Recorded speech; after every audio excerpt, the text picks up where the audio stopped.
सर्व पत्रकार माझ्या अगोदरच्या वक्त्यांनी मला बोलण्यासाठी काहीच शिल्लक ठेवलं नाही, कारण अतुल बाबांनी विस्तृतपणे त्यांच्या भाषणातनं संपूर्ण माहिती दिली।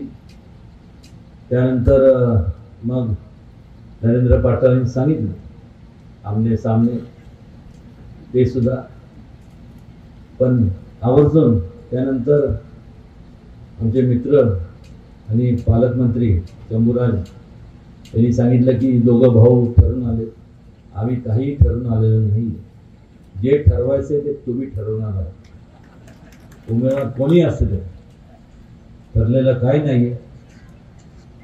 किंबहुना आवर्जून या ठिकाणी मला सांगावंसं वाटतं, खास करून आमचे मित्र नरेंद्र पाटलांना, की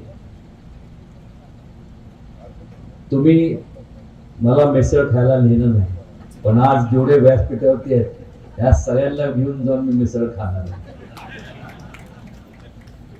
गमतीचा भाग सोडून द्या, पण खऱ्या अर्थाने आपण विचार करणं गरजेचं आहे। म्हणजे फार पूर्वीपासून जर पाहिलं तर पश्चिम महाराष्ट्र हा पश्चिम महाराष्ट्र म्हणजे काँग्रेसचा बालेकिल्ला असं संबोधित केलं जातं। खरं त्यावेळेस पर्याय नव्हता, लोकांकडं दुसरं आशेचं किरण नव्हतं। घोषणा झाल्या, गरिबी हटवल्या झाल्या, पण आपण जर बारकाईने विचार केला